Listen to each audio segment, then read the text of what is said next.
So ఇమీడియట్గా but నాకు లోకేష్ అంటే ఎందుకంటే బాగా ఇష్టం. ఎప్పటి నుంచో నేను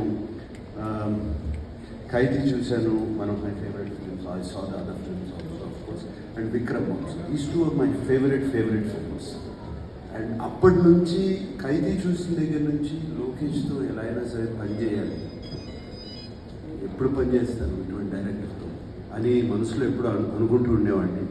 అండ్ మేబీ ఆ కోరికే లోకేష్ని నా దగ్గర తీసుకొచ్చింది, గట్టిగా అనుకున్న కోరిక. And so Lokesh, no, I would like to try something, please tell me.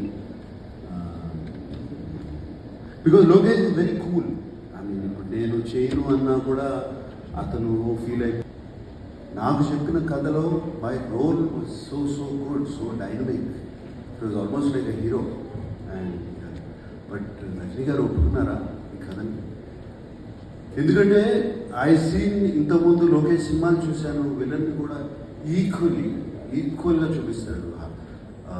Elevations కానీ, స్టోరీలో కానీ, క్యారెక్టరైజేషన్ కానీ అన్నీ.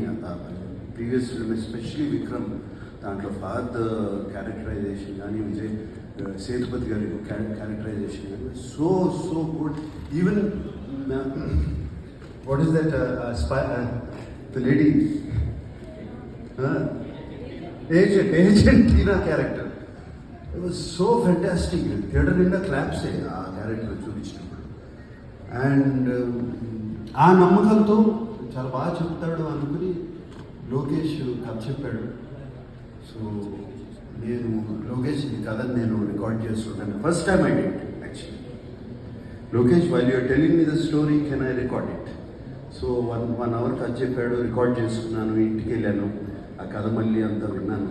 విని దెన్ లోకేష్, నాకు ఇది these are the points which I feel not just for me in the story self I say.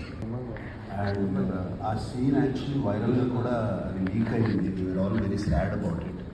Leak అయింది ఆ సీన్లో. I don't want to reveal it now, ఇంకా టైం ఉంది. బట్ అది అయిన తర్వాత ఐ వెంట ఆస్ లోకేష్ని అడిగాను, ఇంత ఈవిల్గా ఉంటారు are people so evil? I ask Lokesh, that is that more than this sir. And